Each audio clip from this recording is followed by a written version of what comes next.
Selamat malam tuan-tuan dan puan-puan. Terima kasih kerana sudi bersama-sama dengan kita pada sesi malam ni bersama dengan Let's Learn Futures webinar. Tapi sebelum tu kita nak ucapkan terima kasih kepada Bursa Malaysia kerana menganjurkan program ni dan juga kepada Excellence selaku penganjur. Tapi sebelum tu saya nak buat sound check dulu, boleh tak?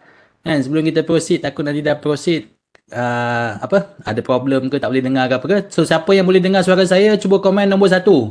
Kan kalau boleh dengar cuba komen nombor 1.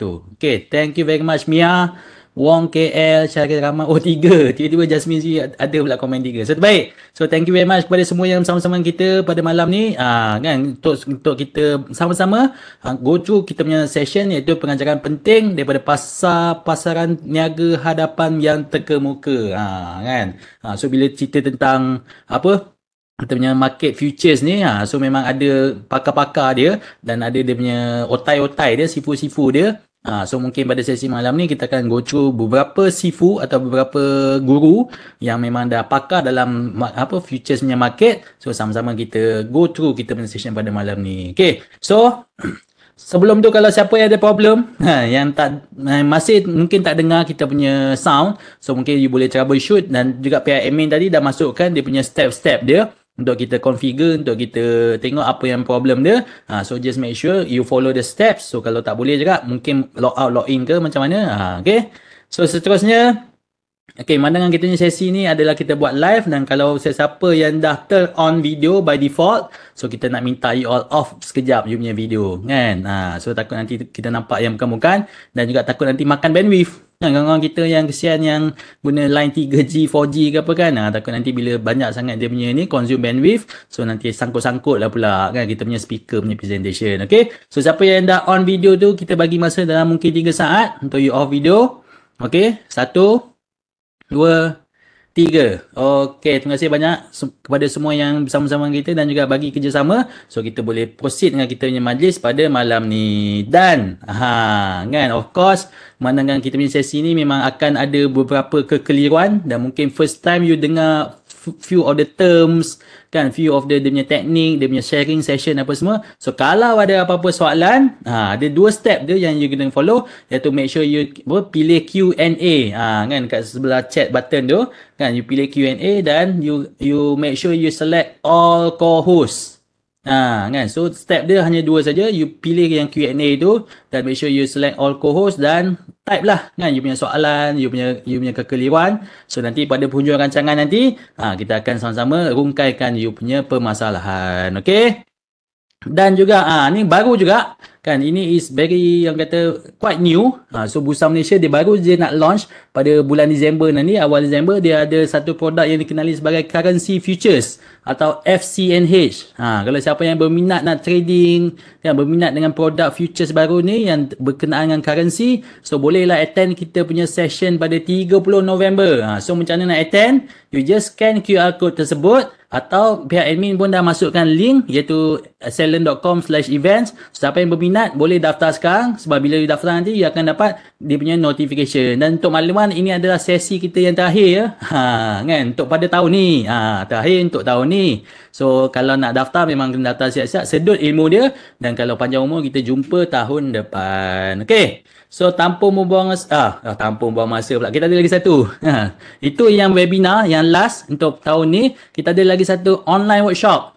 So online workshop ni bila? Pada 2 Disember. So online workshop ni dia punya sesi daripada pagi sampai petang. So make sure you attend yang part 1 pada sesi pagi, dan make sure you attend juga part 2. Barulah complete you punya ni. Dan just make sure bila kalau siapa yang berminat kan, boleh scan QR code dan juga boleh klik link yang pihak admin dah masukkan, dan kemudian you daftar siap-siap. Tapi make sure bila you dah daftar tu kan, sebab dia punya session workshop ni dia hanya limited kepada 50 peserta. So bila you dah daftar tu, make sure you punya schedule dah clear, dan you punya dia punya kalender dah clear, dan barulah you daftar dan you attend. Takut nanti you nak orang lain nak daftar, orang lain nak join, tapi sebab dia limited, kita ambil tempat orang pula. Okay, ni barulah kita ke sesi perkenalan kepada kita punya speaker pada malam ni, iaitu Dr. Amiruddin.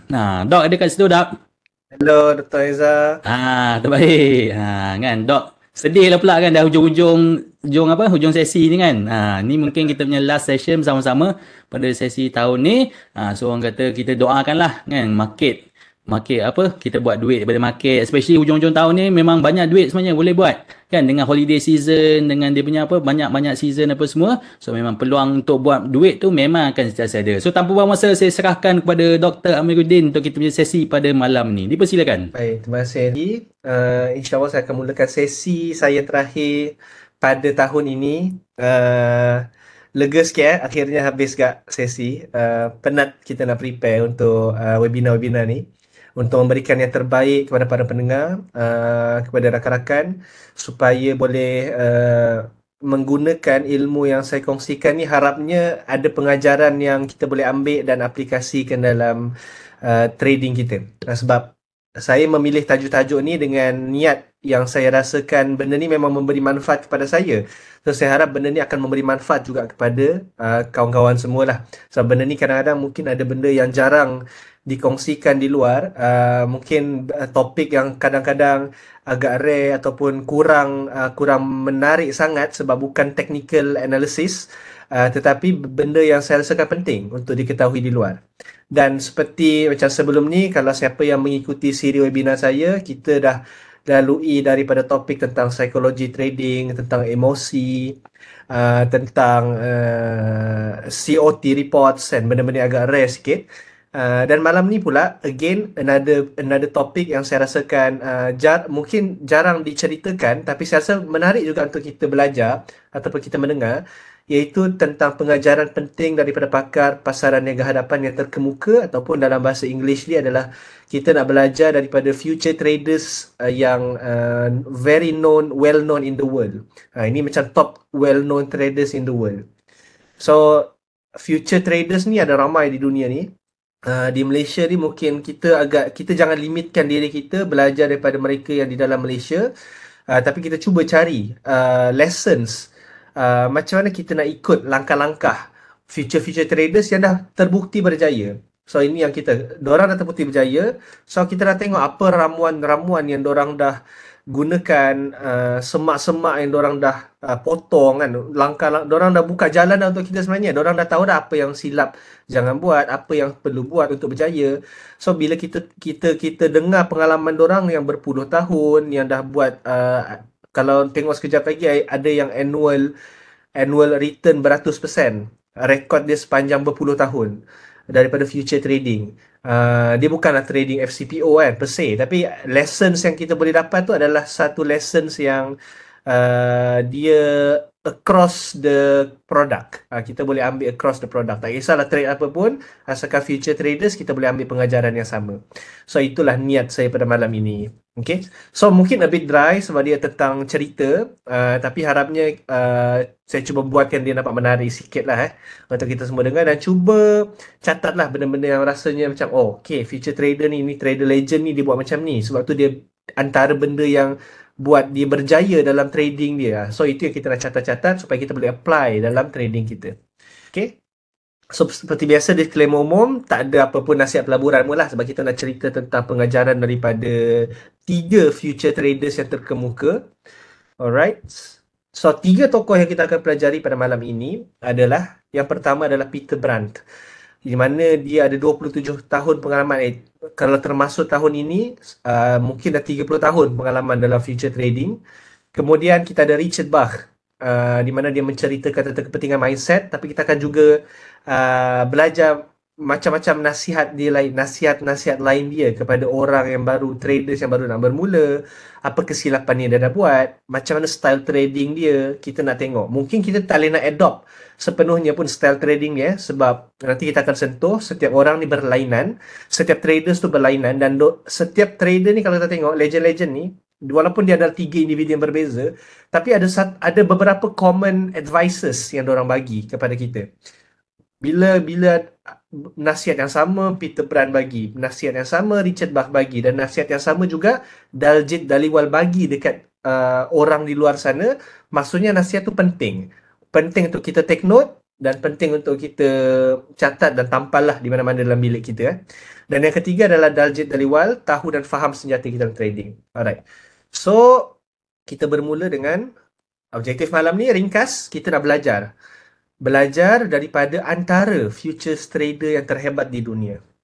Itu je objektif kita malam ni. Very ringkas berbanding sebelum ni. So, dia banyak penceritaan. So, tak adalah pening sangat malam ni. Okay. Alright. So, yang pertama adalah Peter Brandt. Okay. Peter Brandt dan kehidupan awal. Kita akan tengok sikit, menelusuri sedikit kehidupan awal dia.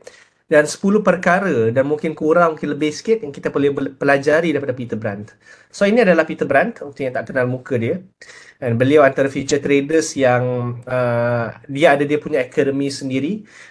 Nama dia Factor Trading tak silap saya. Dia ada website dia sendiri, subscription based, di mana dia memberikan analisis dia dalam beberapa commodities.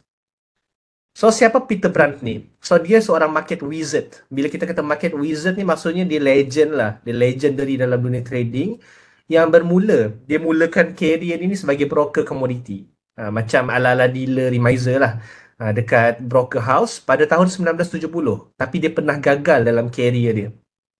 So, dia pernah berjaya. Yang unik sikit tentang Peter Brandt ni adalah dia pernah berjaya pada fasa awal kehidupan trading dia. Tapi along the way dia hilang edge ataupun dia rasa dia lost macam mana nak trade. Dia rasa dia hilang skills dia. Kalau kita baca dalam interview dia ada cerita lah macam ni dia masa tu market tengah haywire sikit, tengah choppy, berubah keadaan. So dia cuba ubah style dia sampaikan dia rasa kenapa semua yang aku buat ni tak boleh go. So at that time dia decide untuk dia quit trading, totally quit trading. Dan dia hilangkan diri selama 11 tahun. Tapi yang menarik dia bagi saya yang agak menakjubkan adalah selepas 11 tahun dia menghilangkan diri, dia come back dan kemudian dia masih ada that skill yang dah lama dia yang macam kita rasa dah tumpul, tapi dia dapat asah kembali dan dia come back dengan hasil yang menakjubkan balik. Return yang dia dapat masih power. So dia ni kalau kita tengok dia punya latar belakang pembesaran dia dibesarkan dalam keluarga miskin oleh seorang ibu tunggal. Kan dia mula bekerja pada usia 10 tahun. Kan dia hantar surat khabar, kutip botol kosong, edarkan flyers. Benda ni cerita-cerita biasa. Maybe especially kalau kerja-kerja biasa yang dilakukan oleh orang yang agak susah, low income dekat negara orang putih. Kan kutip botol kata dalam cerita kan, ni kutip botol, baling-baling surat khabar. So itu adalah benda yang memang Peter Brandt buat sendiri. Setiap hari Ahad, waktu dia darjah 4, dia akan bangun 5 pagi untuk hantar 150 surat khabar. Kan, tapi dia mula diperkenalkan tentang trading oleh abang dia. Mula dengan trade silver coin pada masa tu. So sekarang tak sure ada ke tidak lagi silver coin ni, tapi waktu tu abang dia introducekan dia konsep trading ni. So carry trading ni ber-30 tahun total. Saya tulis depan tu 27 kan, tapi termasuk tahun ni dah 30. Fasa pertama 14 tahun, dia cuti 11 tahun, dia comeback balik 16 tahun sekarang ongoing. Dan sepanjang 30 tahun ni, dia ada impressive annual return of 58%. So bagi saya itu agak impressive lah. Ini bukan stock trading lah, ini future trading. Stock trading maybe ada orang yang ada rekod-rekod dia. Tapi dalam future trading, ini antara rekod yang agak power. And annual return ni 58% for 30 years. Kan average annual return dia. So power. Kalau ada 100,000, maybe annual return ni adalah 58,000. Lebih kurang macam tu. Dan dia consistent, average. Mungkin ada yang tinggi, ada yang rendah sikit. So pendidikan dan pertukaran career dia, macam mana dia bermula? So dia ni major dalam advertising masa dia dekat universiti dulu. Dan dia dah kerja pun sebagai seorang marketer. Dan dia memang involved dalam marketing McDonald masa tu. Tapi dia berubah minat sebab dua benda yang terjadi dalam kehidupan dia. Yang pertama, bila diperkenalkan oleh abang dia yang beli bag silver coin tadi. Yang kedua adalah dia terjumpa kawan masa tinggal di Chicago. Masa dia tinggal di Chicago, dia terjumpa seorang kawan yang trade soybean. So, kawan ni jemput lunch di Board of Trade. Board of Trade ni macam ala-ala Bursa Malaysia lah. Macam Bursa Malaysia, Wall Street. Tapi dekat tempat tu ada restoran. Dan dia daripada tingkap restoran tu dia nampak ada traders dekat bawah yang tengah macam tengok screen apa semua. Dan benda tu macam intrigues, macam menarik minat dia untuk macam seronok trading ni. Macam tu dia terasa first time dia. Macam ni ala-ala lah, ni dekat Board of Trade. Okay.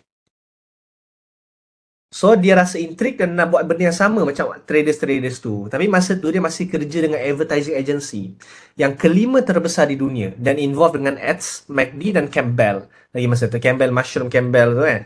So dia terlibat dengan advertising benda tu. So pendek cerita, dia decide untuk ditch kerja dia pada masa itu dan dia dapat peluang join program dengan broker house dan dia absorb menjadi broker dekat sana. Tapi dia bermula dengan gaji yang lebih kecil daripada kerja sebelumnya. So dia sanggup, dia masa tu tak fikir gaji sangat, dia dah minat dengan trading. So dia decide tak apa, gaji kecil sikit tak apa sebab gaji besar lah kerja dengan company ads tu kan. Tapi dia decide untuk ditch dan cuba passion yang satu ni. So bermulalah career trading dia So dilepas dia kumpul duit sikit-sikit, dia betul-betul mula trade pada tahun 1976. 3 tahun ke hadapan, dia ni speaker. Alamak, nampak chat tu. Okay, 3 tahun ke depan, dia blow 3-4 account. So, lebih kurang macam kita lah, lebih kurang lepas deposit, blow out. Deposit, blow out. So, Peter Brand, seorang legend, melalui proses yang sama. Dalam masa 3 tahun, dia masih mencari-cari apakah teknik yang sesuai dengan style dia. Dia deposit, pop, blow account. Dan 3 tahun, dia blow 3-4 account.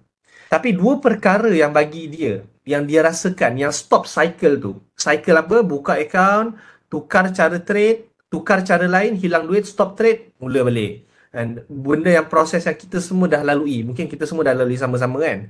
Kita buka account FCPO, kita try, deposit duit, alamak, margin call, tukar teknik lain pula, hilang duit, stop, start balik. So proses ni benda yang dia lalui dia dah lalui semula. Dia sendiri dah lalui. Tapi dua benda yang bagi dia stopkan dia punya vicious cycle ni adalah yang pertama dia kata dia belajar yang dia kena guna stop loss.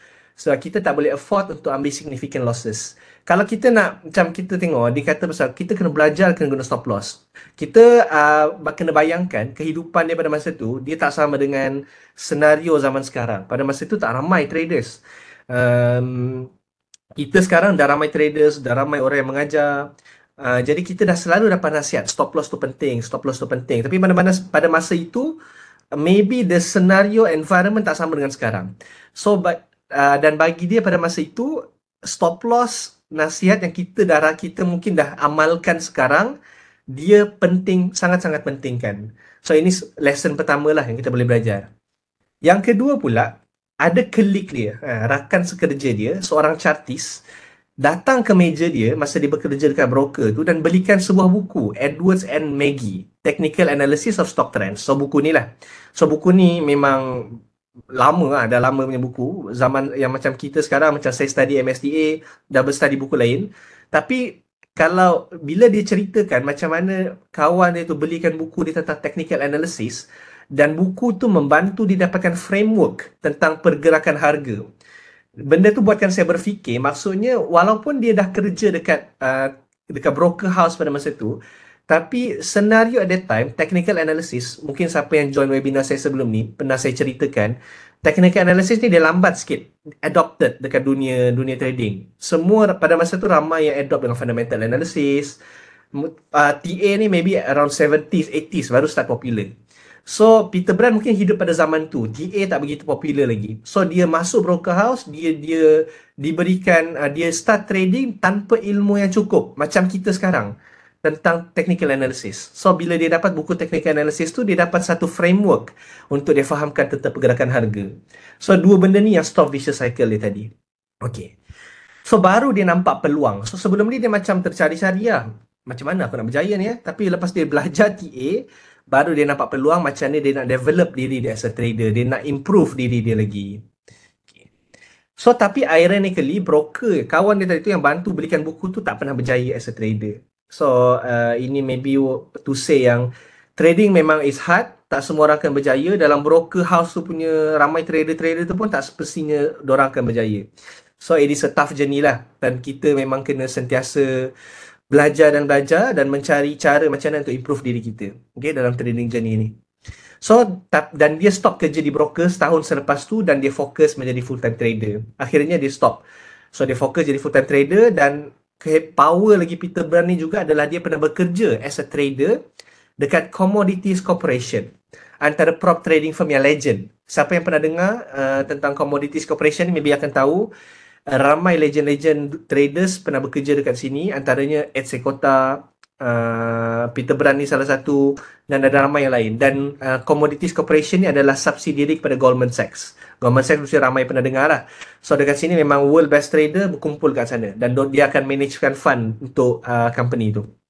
So dia bermula dengan manage 100,000 hingga akhirnya lebih daripada 5 million USD at that time. So dia punya pengalaman tu very vast, dan dia ada ceritakan juga dalam interview dia macam mana beza perasaan bila trade amount yang kecil 100,000 ni dengan trade 5 million US dollar. Memang totally a different feeling, a different experience, dan berbeza sangat lah. Dia macam trading 100,000 dan 5 million ni dia tak sama. So tapi kita maybe tak perlu sangat belajar tentang 5 million sebab kita bukan at that stage lagi. Tapi kita tengok apa lessons lain yang dia akan share selepas ni. So apa benda perkara-perkara yang kita boleh belajar dari Peter Brand, yang Peter Brand nasihatkan kepada kita semua? Kita tengok satu-satu. Yang pertama adalah kisah-kisah yang saya kongsikan ni adalah kita boleh tengok, siapa yang nak baca sendiri selepas ni pun boleh baca. Dia daripada buku Unknown Market Wizard daripada Jack Schwager. Siapa yang tengok mungkin boleh nampak cover buku ni. So dalam buku ni Jack Schwager, salah seorang legendary juga dalam dunia trading, dia mengumpulkan interview dengan legendary dalam dunia trading. So dalam tu kita bacalah Jack Schwager, penulis buku ni, dia akan tanya soalan kepada Peter Brand. Beberapa soalan dia tanya, Peter Brand akan answer. So saya akan saya summarizekan sedikit apa benda-benda penting yang saya rasa penting, yang saya rasa bermanfaat untuk saya, untuk kita semua. So yang pertama adalah Peter Brand, dia ditanya tentang risk management dalam interview dia, dan dia menekankan kunci keberjayaan dalam trading adalah risk management. So benda yang sama kita dengar sebelum ni, yang mungkin saya pernah tekankan sebelum ni, tapi dia disahkan lagi oleh seorang legend dalam dunia trading. So macam makin kukuh lah, kita memang kena pentingkan risk management ni. So macam style Peter Brand sendiri adalah strategi dia, bila dia analyse risk dalam trading dia akan hadkan, dia limitkan trades dia kepada memang yang berpotensial punya trade sahaja. Dan yang paling kurang dia tengok boleh pergi 3 to 4R. 3 kepada 4 risk reward ratio. Baru dia akan ambil trades tu. Kalau tak, dia tak akan ambil. Okay. Dia style dia gunakan chart patterns untuk tentukan trades tu dah tak valid ataupun masih valid. Okay. Yang kedua, nak trade for a living macam dia lagi susah daripada apa yang ramai fikirkan. So ramai yang macam bercerita-cerita nak trade for a living, tapi Peter Brand kata it's very tough. It's tougher than ramai yang anggap macam susah lah ni, tapi sebenarnya lebih susah pada apa yang kita fikirkan tu. Itu Peter Brand cuba sampaikan. Dia takkan nasihatkan sesiapa untuk trade. Peter Brand kata jangan trade kalau dengan kerugian modal tu akan merosakkan lifestyle diorang. So sama nasihat lah macam yang selalu kita dengar, kalau kita nak trade ni sentiasa gunakan duit lebihan. Sebab bila duit lebihan, kalau rugi, at least kita tak terasa sangat, tak affected sangat. Tapi siapa yang trade menggunakan modal savings dia, sampai kalau hilang savings tu dia akan rasa beremosi. So Peter Brand kata jangan trade macam tu. Pastikan, basically nasihat dia adalah pastikan guna duit lebihan untuk trade. Itu dalam bahasa kita. Dan dia juga nasihatkan traders kena ada passion yang tinggi dekat trading. Jangan keliru dengan nafsu atau keinginan nak jadi kaya. Dia kena ada passion dalam trading ni. Kita kena ada passion, kita kena ada proses dia, dan bukan semata-mata untuk jadi kaya sahaja. Ini Peter Brand kata. Melainkan kita betul-betul passion dalam trading, Peter Brand kata unlikely untuk berjaya dalam trading. So dia agak harsh sikit. Dia memang kata kalau kau tak passion, memang susah nak berjaya lah. So motto Peter Brand adalah strong opinion, weakly held. So kita kena ada satu, okay, apa maksud dia? Trader ni dia kena ada satu opinion yang kuat. Dia kena ada reason yang kuat bila dia nak ambil satu trade. Contoh bila nak tekan buy, nak long, nak short, dia kena ada reason yang kuat. Sebelum dia trade, sebelum dia entry, dia kena ada reason yang kuat. Tapi selepas dia dah masuk, dia kena laju keluar kalau trade tu tak behave macam expectation dia. So, kita boleh ada satu strong opinion, okay, aku rasa nak long lah. Tapi once kita masuk, kita jangan strong opinion yang kita rasa nak hold dengan opinion tu walaupun kita salah. So, sebab tu dia kata weakly held. Kita kena pegang opinion tu dengan lemah bila kita dah masuk. So maksudnya, kita jangan ego. kita boleh silap dan kita kena anticipate dan kita mungkin silap. Dan kalau kita silap, kita keluar terus. So ada orang bila dia kata aku rasa nak long lah, dia dah masuk long, harga dah macam dah break support contoh dia kan. Tapi dia rasa tak, aku rasa masih long ni. So dia ada strong opinion, tapi dia hold strongly dengan opinion dia. Walaupun keadaan environment trading tu dah menunjukkan tak menunjukkan macam tu dah. Sekarang support dah pecah, dah macam nak short, tapi dia masih pegang kuat dengan pandangan pertama dia tadi, which is sekarang masih long. Tapi moto Peter Brand, kau boleh ada strong opinion, kita boleh ada strong opinion, kita mesti ada analisis kita, nak long, nak short, tapi once kita dalam trade tu, kita kena bersedia untuk silap. Macam itulah lebih kurang dia. So, kenapa dia punya kenapa benda ni diceritakan? Sebab dia ceritakan satu kisah yang mana dalam Twitter, so Peter Brand ni ada dekat Twitter jugalah, atau dalam X yang mana dia pernah kongsikan view dia tentang satu commodities product lah. Dia rasa boleh long, boleh short. Tapi ada seorang netizen, so dia pun ada netizen jugalah dekat US ni. Dia kata, Peter Brand ni dulu kata nak boleh long produk X ni, contoh produk A. Tapi tak jadi pun jadi short. So macam dia pandang, dia tengok je lah, dia tak layan sangat lah netizen tu. Tapi dia nak kata adalah kita boleh komen lah dalam kadang-kadang dalam grup Telegram, kawan-kawan kita boleh kata sebelum masuk kita rasa nak long, tapi once tak jadi, orang yang traders yang tak berpengalaman akan rasa macam bila kita silap. Tapi sebenarnya silap tu adalah benda yang biasa. So Peter Brand rasa benda tu macam trader ni belum cukup matang lah dalam dia punya trading lagi. Sebab boleh ada perasaan macam tu. Okay, itu yang ketiga. Yang keempat, chart sentiasa akan berubah. So Peter Brand ni dah trade daripada 70s, 80s, around that time. Dia ada ceritakan macam mana perubahan chart ni berlaku. Memang berubah daripada yang dulu kepada yang sekarang. So kita kena adapt style trading kita mengikut keadaan. Dan sekarang pun, maybe from month to month, kita akan nampak beberapa perubahan. Dan kita kena, mungkin ada masa style trading kita dah tak fit enough dengan environment market pada waktu tu. So kita kena belajar untuk adapt dengan market. So Peter Brand kata waktu 1970s, 80s lebih reliable chart tu bagi dia. Pattern agak nice dan neat. Kan, whipsaws are very rare. Sebab masa tu tak banyak traders lagi, tak ramai traders yang trade. Tak ada automated trading, tak ada robot dalam trading. So pattern semua cantik. Tapi sekarang pada pendapat dia, high frequency trading ataupun high frequency trading ni contoh ni kalau automated trading lah. Bila dah ada orang yang guna AI, dah ada yang guna quant, dia dah cipta volatility area berdekatan dengan breakout points antaranya. So bila dekat breakout points tu dah sangat volatile sehingga kan biasanya kita nak buy on breakout dalam futures dah kurang reliable berbanding dulu. So sebab tu kadang-kadang ada fake breakout sebab ada orang anticipate nak breakout ni, tapi ada orang yang rasa macam nak breakout, aku nak short sebab ada lebih ramai traders yang dalam pasaran sekarang. So style trading Peter Brand pula, kalau kita nak tengok sikit, dulu style Peter Brand dan beberapa traders lain yang saya share dekat sini ni, mereka kebanyakannya adalah swing traders. Diorang trade commodities tapi kebanyakannya adalah swing traders. So dulu Peter Brand trade 1 to 4 weeks pattern, sekarang dia trade more kepada 8 hingga 26 minggu. So very long term punya swing trading lah. Dulu Brand trade symmetrical triangles dan trend line, tapi sekarang pada pendapat dia dua benda ni tak reliable sangat. Tapi kita jangan ambil benda ni macam face value Brand kata tak reliable lah, so aku tak nak guna. Sebab kita kena ingat konteks.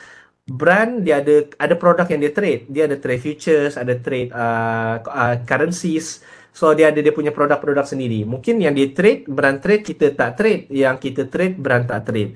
So produk yang berbeza ni dia ada behavior yang berbeza. Tapi dia punya point adalah kita kena adapt dengan market. So macam Brand, dia adapt. Dulu dia trade symmetrical triangle, pattern. Tapi sekarang dia fokus on breakout horizontal boundaries. Dan dia prefer nak buy, sell selepas breakout from long term consolidations. So apa perkara, kan dia bila Brand ditanya apa perkara yang dia harap dia tahu sebelum dia start trading. So ini beberapa jawapan dia. So perkara terbesar adalah belajar untuk maafkan diri sendiri. So benda ni bila saya baca, saya rasa macam relatable. Bila kita trade, kita buat silap, kita rasa marah dekat diri kita. Benda ni macam benda yang agak side kan. Ada orang dia simpan dengan diri dia sendiri, dia tak cerita dekat orang, Tapi hakikatnya kita rasa benda tu. Kita buat silap, kita terlepas trade, kita terlepas opportunity, kita rasa geram dengan diri kita. Brand kata belajar untuk maafkan diri kita sendiri. Kita akan buat silap. Sebab brand belajar yang kau boleh percaya, yang kau tahu market nak pergi mana, tapi actually kau tak tahu pun. Kita boleh percaya yang kita rasa market nak long ni, market nak short ni. Tapi bila jadi sebaliknya, kita rasa kita buat silap yang besar.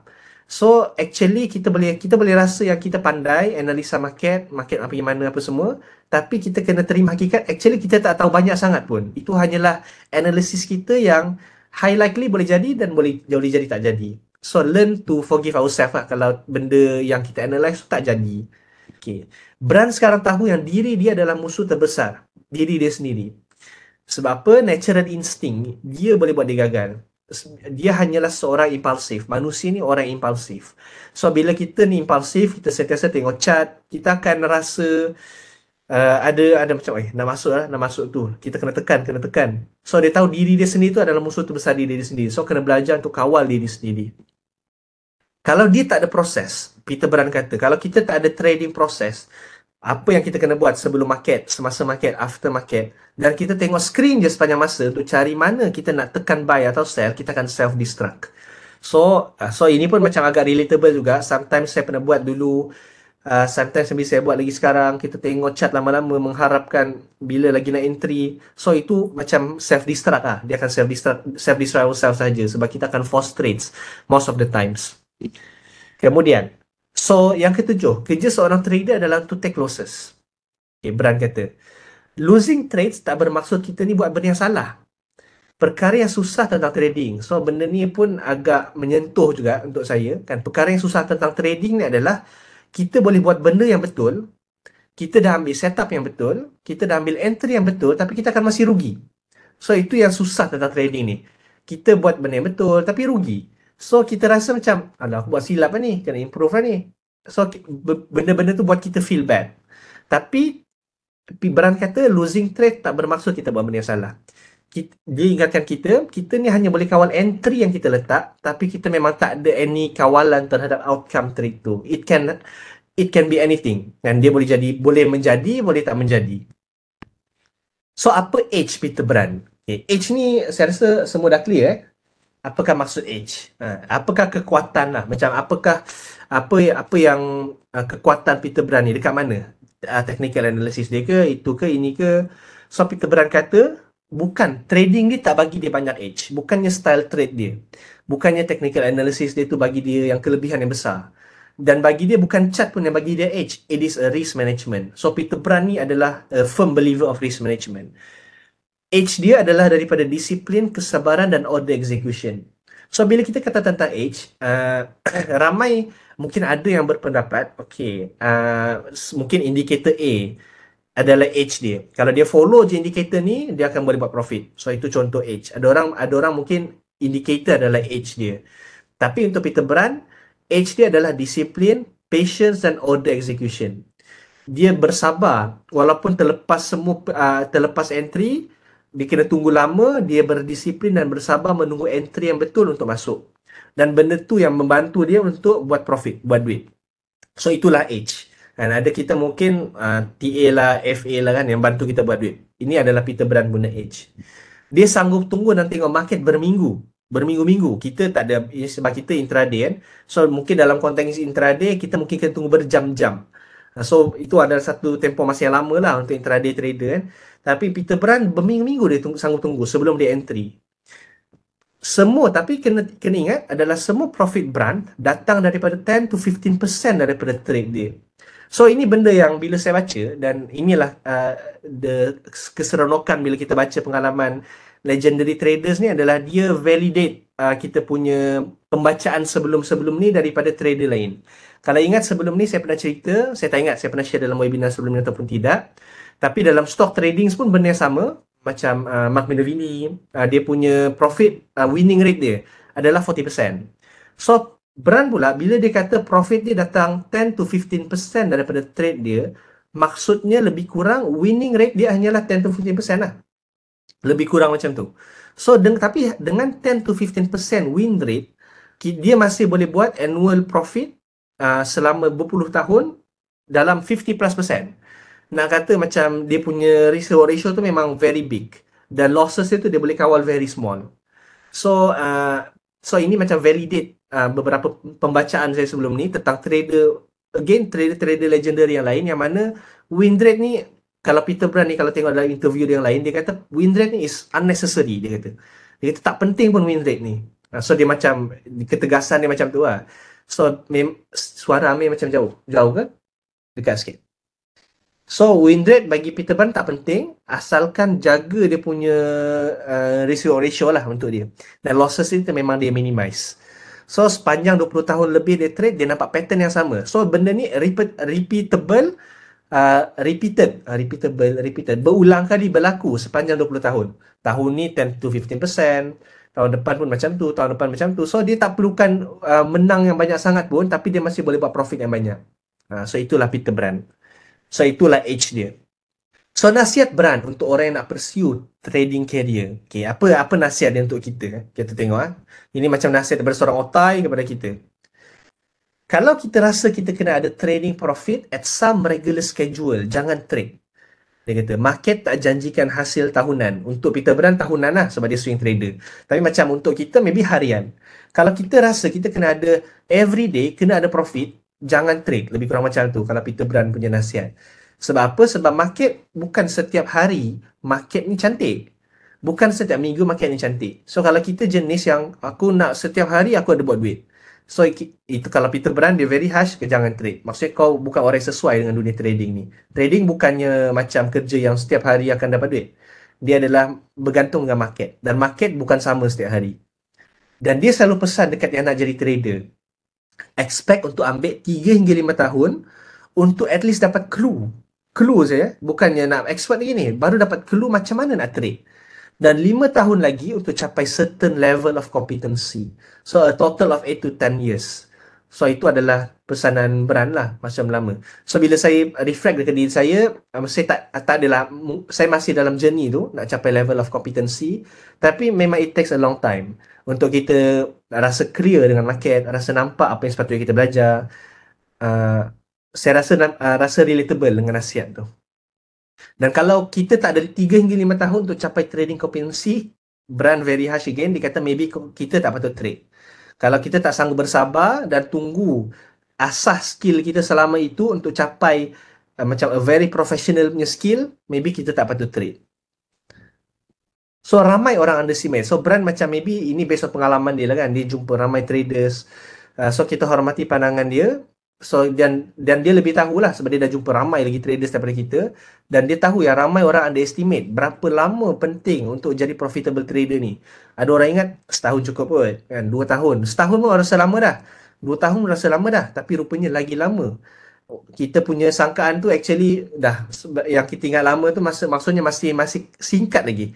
Sebenarnya lebih lama masa yang kita perlu ambil untuk asas skill kita betul-betul. Dan kita kena cari trading style kita sendiri, cakap Brand. Jangan copy style orang lain 100%. Kita boleh belajar daripada ramai orang, boleh belajar daripada Brand, daripada ramai traders lain, tapi kita kena cari trading style kita sendiri. Sebab 100% kalau kita copy style orang lain, dia takkan work for us 100%. Sebab apa? Sebab sooner or later, trading style yang kita copy tu, contohlah ada orang trade style A, yang kita follow 100% style dia, dia akan lalu significant drawdown. Dia takkan profit all the time. Akan ada masa tiba-tiba kita follow asyik loss je. Tapi hanya orang yang dah lalu, orang yang dah guna style tu for a long time, dia dah faham benda ni akan terjadi. Challenge macam ni akan terjadi. Akan ada masa hari style aku akan ada kena loss yang panjang. Dan dia rasa benda tu it's normal. Tapi bagi kita, kalau kita asyik copy tanpa kita fahami, saya rasa kunci dia fahami. Dan kalau kita copy dan kita faham, maybe okay. Kalau kita copy macam tanpa faham, kita akan rasa macam, apa salah teknik tak jadi ni? Dan kita mula untuk tukar teknik yang lain pula. So kita kena cari style yang suit ourselves lah, suit our personality. So apakah ciri winning traders dan losing traders untuk Brand? So untuk Brand, winning traders ni adalah traders yang ada ciri-ciri ni. Dia respect risiko, dia limitkan risiko dia dekat trade dia, dia tak automatically assume dia akan betul ke trade tu. Bila kata-kata nak long, dia tak assume dia akan confirm betul. Dia ready untuk silap. If anything, diorang assume diorang silap dulu. tak excited about winning trades ataupun sedih sangat dengan losing trades. So loss ataupun win is a normal for them, a normal feeling. Tak rasa benda-benda tu macam adalah nature dalam trading. Dan losers pula, loser traders yang selalu rugi, ciri-ciri yang Bran nampak adalah risiko terlalu banyak. Tak ada method. Dia tak ada specific method yang dia guna. Kejar market, ada FOMO, kan, benda yang kita semua mungkin masih ada lagi, sisa-sisa dalam diri kita. Tak boleh keep emotion in checks. Ada wild swings antara excitement dan depression. So benda ni pun bila saya baca ni dalam interview dia, benda ni ada disebut juga oleh dalam buku Psychology of Trading.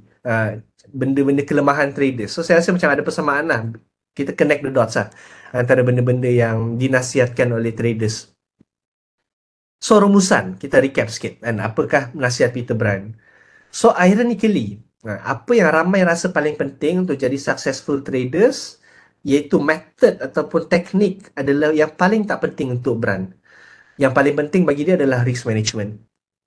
Yang kedua, essence risk management Brand adalah dia risk very little dekat mana-mana trade dan dia hanya masuk trade yang boleh bagi kepada dia 3 to 4 hour. Yang ketiga, untuk berjaya dalam trading kena develop trading style sendiri. So mentor Brand, dan dia pun ada dia punya sifu je, dia ada belajar dengan someone, adalah orang yang fokus kepada fundamental dan very long term trades. Tapi Brand dia berbeza. Dia memilih untuk fokus on technical analysis.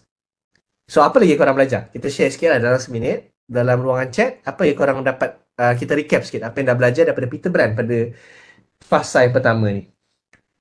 Oh, baru Peter Brand dah panjang pula.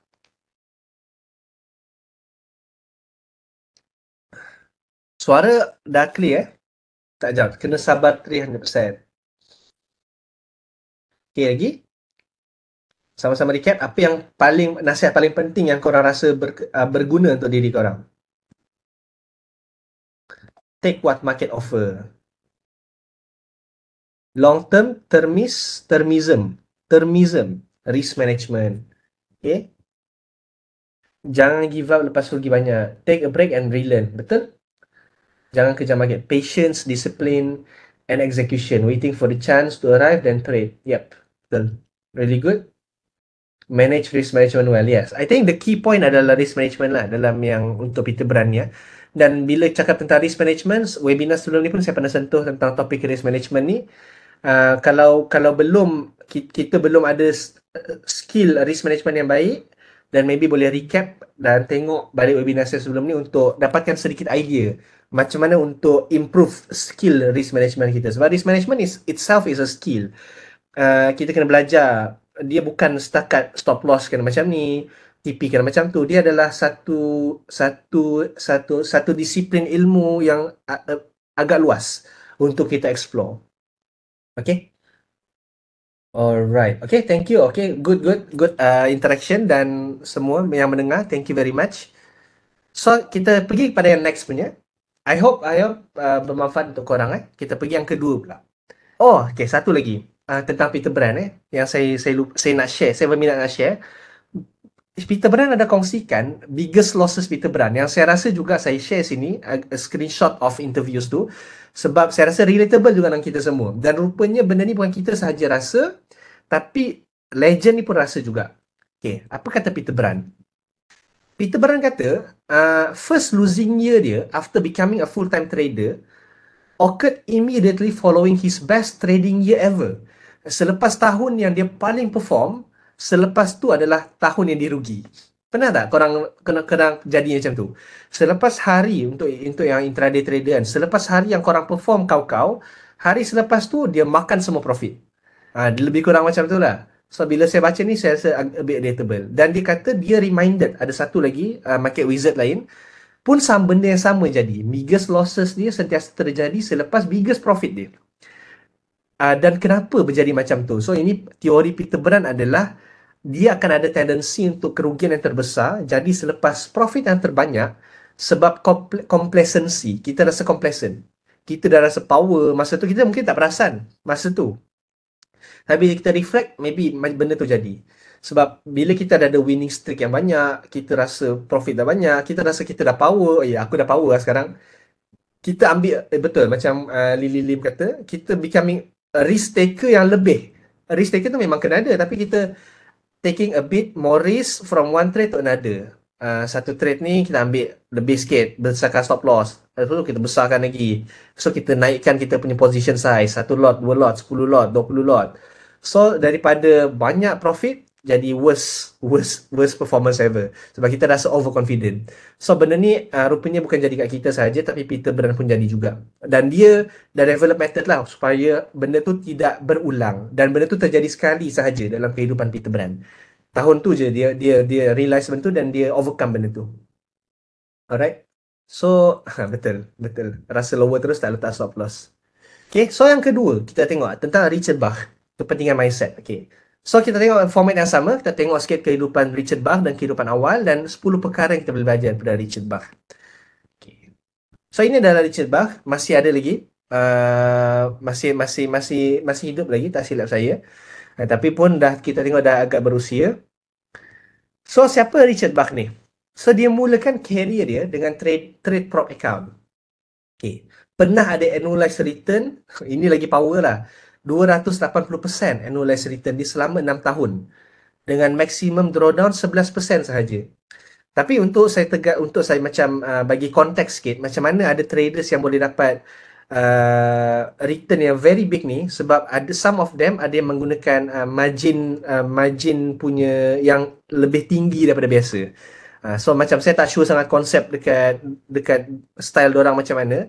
Tapi yang saya faham bila saya baca, dia berbeza sikit dengan kita. Tapi margin itu macam dia boleh leverage lebih higher lah. Modalnya mungkin sikit tapi dia boleh leverage lebih tinggi. So sebab tu dia boleh dapat return lagi besar. Tapi the fact yang dia boleh consistently buat return yang average selama 6 tahun tu membuktikan kalau orang biasa yang guna style yang sama maybe dah rugi, mungkin dah hilang duit kan. Tapi sebab dia memang skillful, so dia berani nak gunakan margin tu untuk besarkan lagi dia punya return. So ini hasil dia lah 280%. So macam very amazing lah. Saya tak sure, possible juga. Rasanya possible. Macam 25% margin FCPO tu. So dia ada spreadsheet. So Richard Bach ni a bit, saya rasa lebih dekat dengan saya. Saya rasa style dia sebab saya suka cara dia adalah dia ada spreadsheet yang detailkan daily monitoring dia. Dekat spreadsheet dia tu dia akan apa fokus energy dia, risk management dia macam mana, proses dia macam mana hari tu, dia ada buat counter trading ke tidak, perasaan ego, FOMO, happiness, sugar trade, dia akan review every day untuk self improvement dia. So ini macam when you do this kind of very tedious thing, benda ni very tedious. So it is macam sugar trade, saya cerita sekejap lagi. So macam tak pelik kalau dia boleh buat return setinggi itulah, sebab dia betul-betul usaha yang kau-kau untuk improve diri dia. So ini antara macam kalau kita nak betul-betul improve diri kita, it is very hard to do daily monitoring, tapi ini antara benda yang kita boleh buat. So benda ni pun saya ada cerita dalam sebelum ni juga. Kalau part yang saya cerita tentang trading psychology, yang mana benda-benda ni yang kita kena monitor setiap kali kita trade. So sugar trade tu apa? Okay, sugar trade tu bawah sini trade yang kita masuk tapi tak tahu kenapa kita masuk. Itu sugar trades. So Richard Bach istilahkan sebagai sugar trade lah. Sometimes bila kita tengok balik kan, kenapa aku masuk ni? Bukan setup kita pun. So macam tak tahu kenapa kita masuk. Sometimes impulsifnya trading. Dan dia juga ada daily journaling untuk rekod perasaan dan thoughts dia. Rutin yang bagi dia penting untuk identify kelemahan mindset dia. So kalau kita tengok in Richard Bach onwards, tentang importance of daily journaling. Richard Bach kata, you very quickly tend to forget about last month, last week, or even yesterday. By keeping a journal, you can see what was going through your mind at any point in time and track your mindset changes over time. If I showed you my journal entries from 2015 versus now, you would see they are worlds apart. My 2015 entries were replete with comments like, I'm a crap trader, I'm useless. All I was doing was constantly beating myself. My entries now are entirely different. So dia nak kata macam bila kita rekod, kita nampak perbezaan diri kita yang dulu dan diri kita sekarang. Kita nampak perubahan, sama ada semakin improve ataupun semakin merosot. So itulah Richard Bach. So Richard Bach ni sedikit antara mentor yang dikredit dalam interview ini adalah Ed Seykota melalui trading trial process. So trading trial process ni adalah macam satu program yang Ed Seykota buat untuk capai emotional balance dalam trading and life. So kehidupan Richard Bach ni, dia membesar di Yorkshire dekat United Kingdom, di dairy farm. Saya pernah singgah sini dulu. Masa kecil dia pernah tengok ada rumah orang kaya di kampung yang ada kolam. So waktu dia kecil ni, maybe waktu 70s 80s lah. And dia bagi tahu mak dia satu hari nanti dia nak beli rumah tu. Dia memang dari kecil dia memang nak jadi kaya. So dia berbeza sikit dengan trader, wizard yang lain. Dia memang nak jadi kaya daripada kecil. So dan dia mula interested dengan trading selepas tengok cerita Nick Leeson, rock trader yang buat Barings Bank bankrupt. So untuk yang tak pernah tengok, untuk yang tak tahu cerita kisah ni, kalau saya boleh ringkaskan sedikit, Nick Leeson ni adalah seorang commodity traders yang pada masa itu dia bekerja di Singapore. Dia trade futures lah. Tapi pada masa tu dia macam ada buat speculative trading yang very speculative. Dia macam over speculate. Dia expect macam masa tu dia trade currencies rasanya, expect untuk ke atas. So dia long lebih kurang lah. Tapi waktu hari tu Japan ada gempa bumi berlaku, so market Japan jatuh, so semua dia currencies jatuh ke bawah dan dia over leverage. So masa tu kerugian berbilion USD kot, tak silap saya. Dan dia cuak, dia lari, dia macam dilari keluar, dia tinggalkan nota je, sorry for this apa semua, dia lari. So dia lari, dia sampai dia singgah ke Thailand, Malaysia dan cuba larikan diri daripada kena tangkap. Tapi akhirnya dia kena tangkap. Tapi yang membuatkan Nick Leeson ni legend bukannya a good way adalah dia membuatkan Barings Bank dekat UK, antara bank yang terlama dekat UK pada masa itu, bankrupt disebabkan kesilapan dia. Tapi dia base kat Singapore pada masa itu. So Richard Bach ni, dia tengok cerita Nick Leeson ni, walaupun cerita tu tak adalah macam menunjukkan sisi baik trading, tapi dia rasa berminat dengan dunia trading selepas tengok cerita tu. Okay. Alright. So Richard Bach ni dia ada belajar dan ada master in mathematics. Tak sure ada dekat Netflix ataupun tidak. Nick Leeson ya. Boleh check nanti lah. Dia ada master in maths daripada Imperial College London. Waktu zaman Richard Bach, Imperial College London ni adalah the fourth ranking keempat dunia. College yang power. So Richard Bach ni macam kita boleh anggap dia macam pandai lah. Dan dia ni agak pandai. So dia pernah jadi intern sebagai actuaries di sebuah syarikat pension company, tapi dia tak enjoy kerja korporat. So dia kata dia nak buat lawak pun susah. Sebab orang macam very uptight apa semua. So dia ni macam mungkin happy go lucky sikit. So dia macam dia tak minat lah kerja korporat. So masa final year, dia decide untuk, aku rasa macam nak masuk trading punya jobs. So mungkin kalau kita tengok ada persamaan sikit Richard Bach dan Peter Brand ni, yang mana diorang ni apply jobs, boleh apply trading jobs dekat bank. So zaman tu maybe banyak kekosongan. Zaman sekarang saya tak sure kekosongan tu banyak ke tidak lah, tapi masih ada. So dia apply banyak trading jobs dekat bank, jumpa satu offer yang dia suka, yang mana dia boleh trade daripada day one dan back by capital dan ada profit split. So dia dapat job tu. So dia mula dengan 6 bulan simulation trade dulu. So bank nak tengok dia punya consistency, dia diberikan simulation trading selama 6 months. Dan antara syarat dalam kontrak dia bila dia kerja dengan bank tu adalah dia ada 10,000 pound, maksudnya pound, dia dekat UK, ada 10,000 pound stop loss lah lebih kurang. Kalau sampai 10,000 pound stop loss, dia memang dia dibuang kerja. Dan dia ada 50% trading profit. So agak okey lah kan. So contoh bulan tu dapat 5,000 pound. So 50-50, 2,500, 2,500. Tapi slack dia adalah dia ada dash rent 2.5k pound sebulan. So saya itu yang buat susah sikit untuk dia pada masa tu. So dash rent ni mungkin nak bagi faham konteks adalah dash rent ni macam kena subscribe Bloomberg lah, lebih kurang benda macam tu lah. So semua tu waktu tu maybe mahal sikit. So total cost adalah 2.5k dia kena bayar sendiri. Setahun pertama dia buat 20,000 profit. Tapi bila kira-kira termasuk kena bayar dash rent apa semua, dia masih net loss. So dia masih kena hidup dengan savings dia lagi pada masuk. Kena bayar rumah sewa lah, makan, masih kena hidup dengan savings. Pendek cerita, savings dia pun habis. Dan dia pun running dengan bos dia untuk dapatkan salary. Bos dia pun bagi dia salary supaya dia masih boleh continue dengan job dia. Okay, so kita tengok apa benda yang kita boleh belajar daripada Richard Bach pula. So itu sedikit sebanyak lah kisah kehidupan dia untuk kita faham macam mana dia membesar, Richard Bach ni. So Richard Bach dia percaya tentang mindset. Yang tenang sangat penting untuk berjaya dalam trading.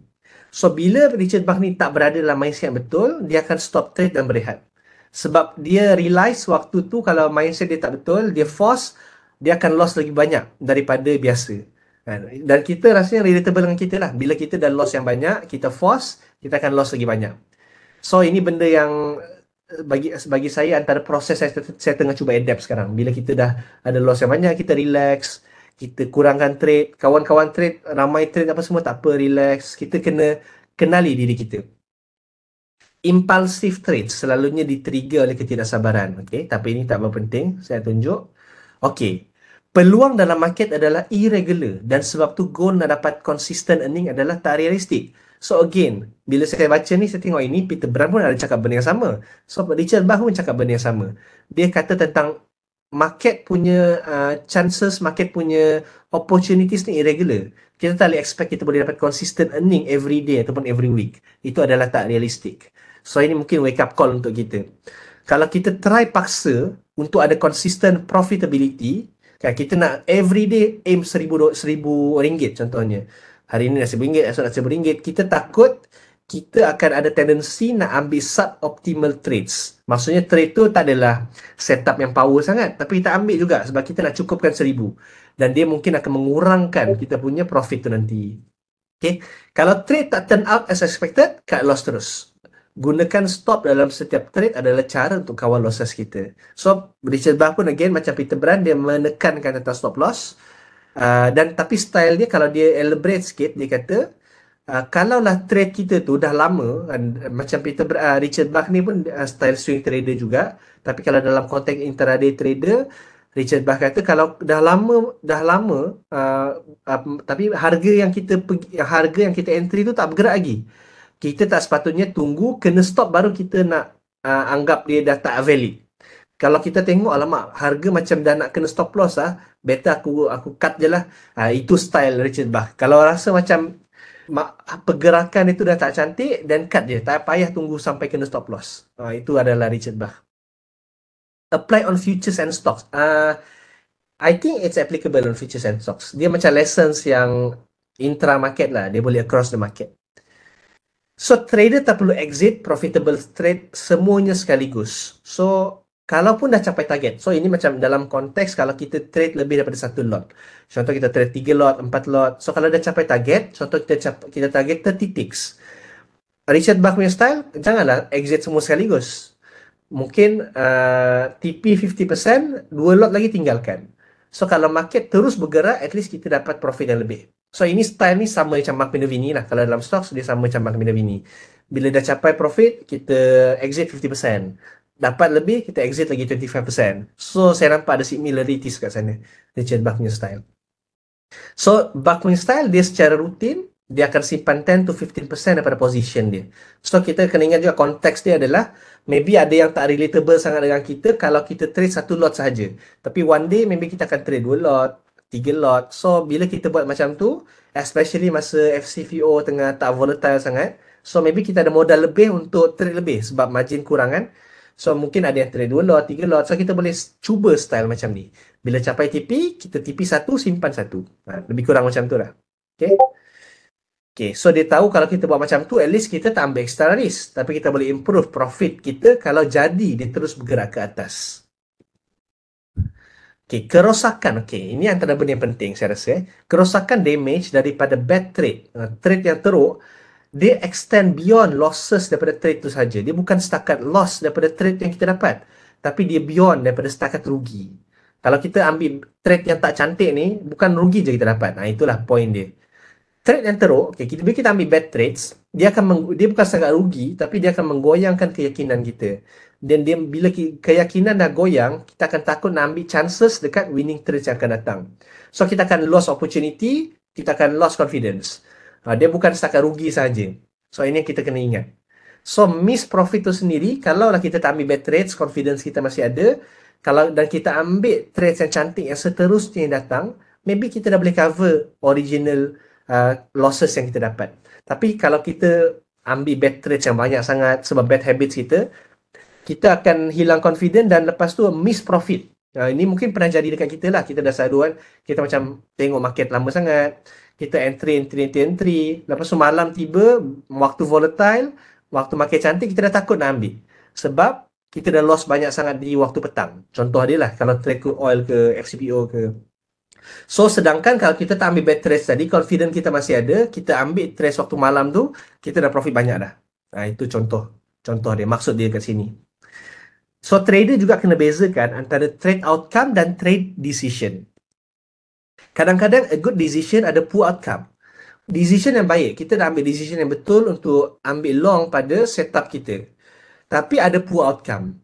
Kita loss. Dan poor decision boleh ada positive outcome. Kita main masuk je entry mana-mana, tapi untung. So, tapi kita kena bezakan antara outcome dan decision. Ramai trader silap tengok outcome saja. Dia ingat asalkan dia untung, okey. Dia ikut kawan untung, okey, cukup. Rasanya itu dah baik. Dia main masuk je trade, tak kisah macam dia tak ada teknik yang sesuai, dia masuk, dia untung, dia rasa itu dah cukup.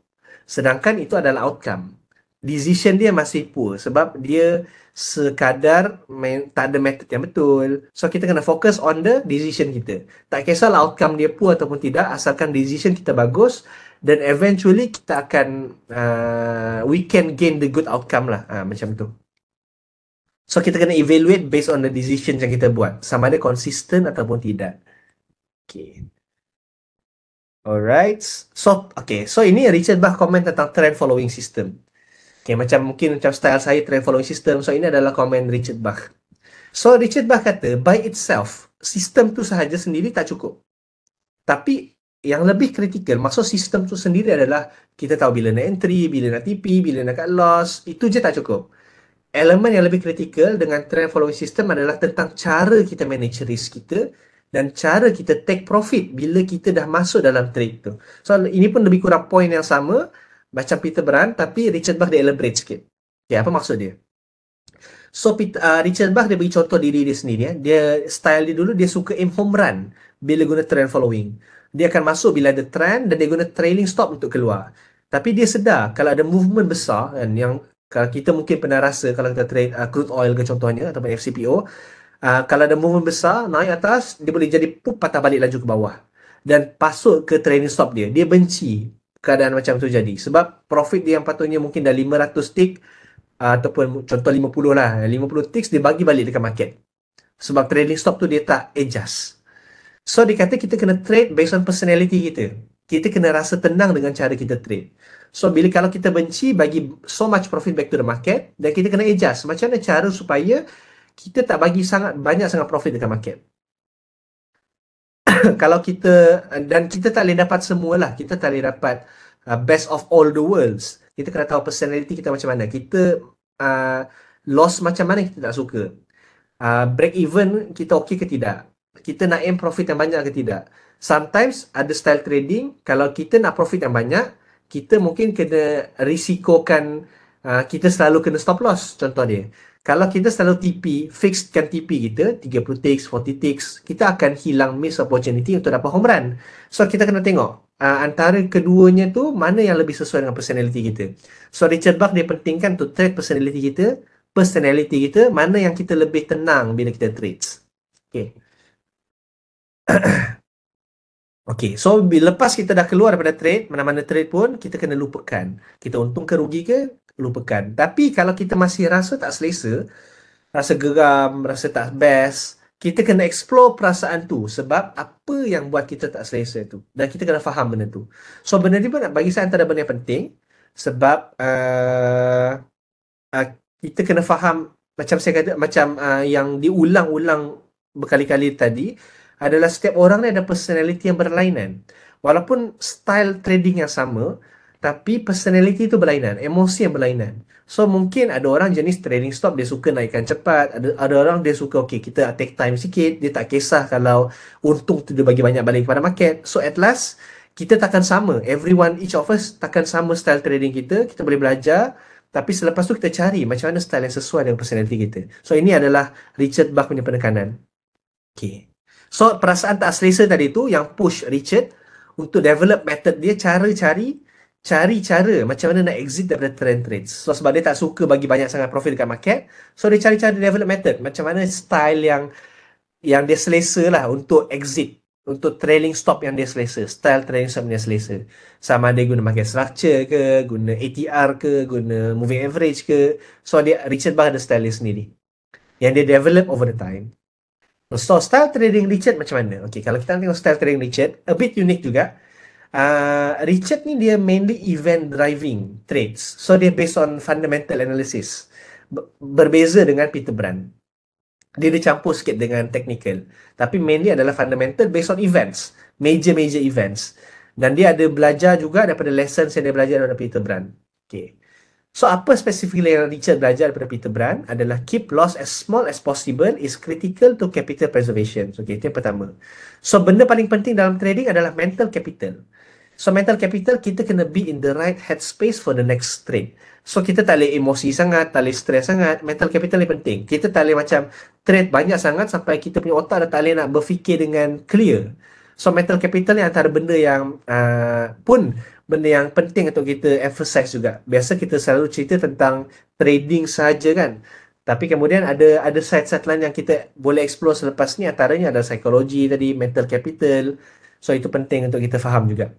So macam Peter tadi, Peter Brand, kalau dia ada deep drawdown, dia ada loss yang besar, mindset dia dah mula tak betul. So itu Peter Brand kan. So Brand dan Brand juga bila dia masuk trade, dia expect trade tu untuk work straight away kalau dia betul. So style Brand macam tu. Bila dia entry, kalau 30 minit masih tak bergerak, bagi dia itu tak okey. So dia expect benda tu akan bergerak terus. So the best trade just go. Dan Richard Bach pun apply benda yang sama. Kalau tak jadi serta-merta dia akan caw. Tapi ingat, kita kena faham konteks. Kita kena benda ni benda yang menarik untuk kita explore. Kalau the best trade just go, tapi kena faham dorang ni trade apa, kita trade apa, style berlainan sikit. Tapi boleh ambil the lessons from here. Sebab Richard Bach ni dia based on the fundamental news tau. So fundamental news ni kan dia selalu bergerak dengan laju. So sebab tu dia mengadoptkan benda ni dalam trading dia.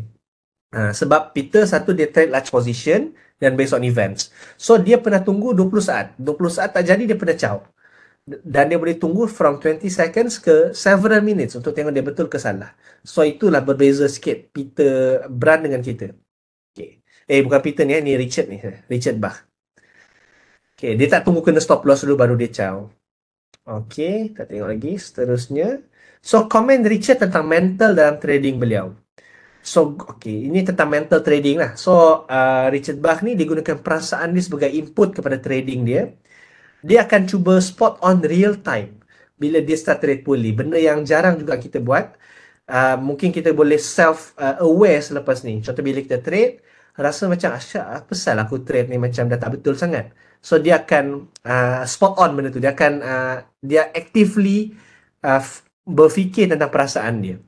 Dan bila jadi benda tu, apa yang dia akan buat? Dia akan macam berehat sekejap, pergi bersukan. So, dan dia akan buat analisa past drawdown juga. Dia nampak yang dia akan start trade poorly sebab dia takut miss next trade. So, dia dah tahu bila yang akan terjadi benda-benda yang buat dia trade tak cantik ni. Bila dia takut, bila ada FOMO ke apa ke. So, sebab dia ada buat analisis dia sendiri. Dan ni yang saya kata tadi, kalau dia ada rasa benda yang tak kena, perasaan dia tak best, mental dia tak betul, dia akan balik ke jawal. Dan dia akan buat apa sahaja untuk pastikan mindset dia balik ke right place. Dia nak trade dalam keadaan tenang. So, itu adalah Richard Bach. So, pengajaran yang Richard dah belajar sepanjang career dia sebagai traders. Okay, ini satu. Sekejap saya tengok sebab masa tak mencukupi. Dan kita pilih lah. Okay, it does not matter kalau kita miss a trade. Akan ada sentiasa peluang seterusnya.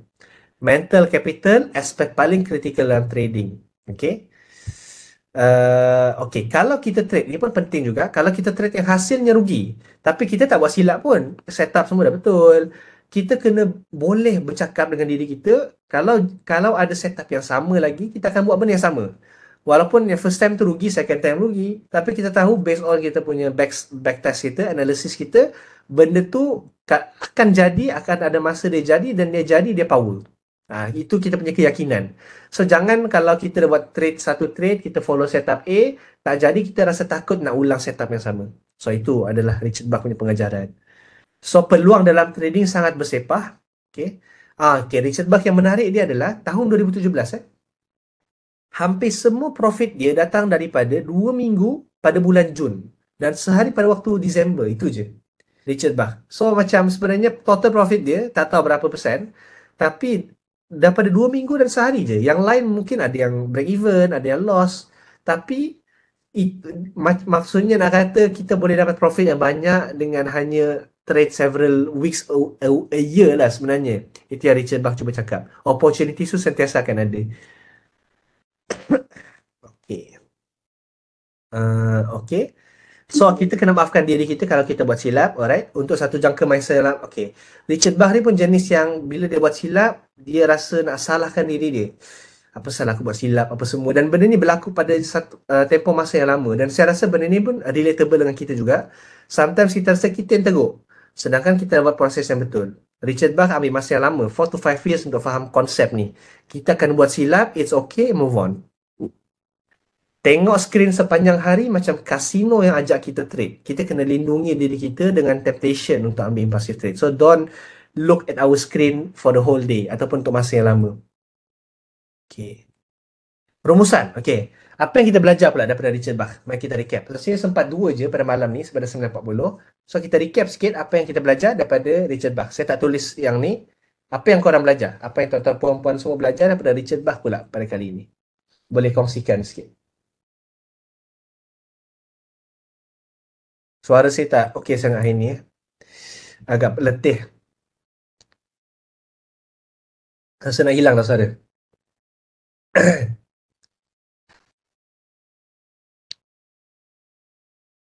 Okey, masih menunggu tentang Richard Bach. Maafkan diri kalau silap. Okey. Alright, betul? So, kalau saya nak buat kesimpulan pendek, adalah banyak pesanan legendary traders ni dia tak tekankan sangat tentang setup ataupun teknik specifically dalam interviews diorang. Tapi maksudnya bukan nak kata benda tu tak penting, tapi ada sisi lain ataupun ada aspek-aspek lain dalam trading yang kita kena tekankan. Dan benda ni berulang-ulang. Benda yang berulang-ulang saya tengok, lihat dan diulang oleh semua legend-legend traders yang dah terbukti berjaya. Ditekankan benda yang sama. Mindset, mental capital, risk management, berehat bila bad trades, jangan force our trades. Dan benda ni yang again, trading is a journey. So benda ni yang kita kena cuba untuk adapt dan adopt dalam diri dan trading journey kita. Sometimes susah untuk kita adopt benda ni sebab sekeliling kita, kawan-kawan kita mungkin jenis yang fokus dekat setup sahaja. Fokus yang teknik sahaja. Tak ada orang yang sekepala untuk sama-sama try something different untuk improve trading kita. So, bila rasa macam tu, cuba baca interviews daripada market wizard. Kita akan nampak yang okay, ini yang sepatutnya kita kena buat. Apa yang semua orang buat tak semestinya benda yang betul. Tapi ada benda yang semua orang buat, dia tak betul. Tapi ada benda lain yang kita kena buat. Sebab itu yang lebih perlu untuk dia buat. Sebab dah dibuktikan oleh legendary traders yang lain. So, kalau saya boleh simpulkan, itu adalah kesimpulan saya lah. Untuk merumuskan tahun 2023. Apa yang penting untuk kita belajar untuk menjadi a better traders. So, ada lagi satu sebenarnya. Tentang Daljit Daliwan ni. Tapi masa tak berapa mencukupi. So ini Daljit lah untuk kita tengok gambar je. Ini adalah Daljit. Daljit ni kalau kita go through seminit sahaja, dia ni adalah seorang amateur tennis player asalnya. Hampir menjadi, dia macam memang power lah tenis dia. Dia capai average annual compound 298%. Power juga dalam 9 tahun dia trade. Dia ni muda sikit berbanding Richard Bach dan Peter Brand. Dia adalah colleague kepada Peter Brand dalam bank yang asal. Peter Brand asal tadi tu, diorang ni kerja sekali dulu. So, diorang ada cerita antara satu sama lain, kisah dia. Daljit ni macam mentor pada Peter Brand lah pada masa itu.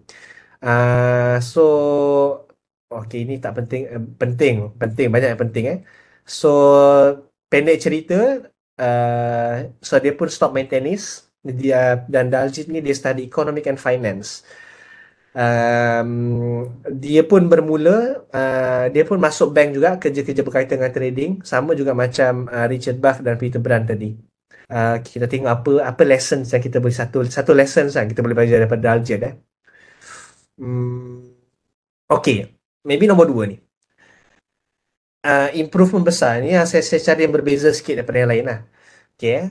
Apa antara benda yang Dhaliwal ni buat kepada trading dia adalah dia buat analisis juga, dan dia kenal pasti mana satu daripada jenis setup dia yang responsible untuk kebanyakan daripada gains dia. Maybe kalau korang pernah dengar Pareto Principle, 20%, 80% of our outcome comes from 20% of the process. Lebih kurang macam tu lah.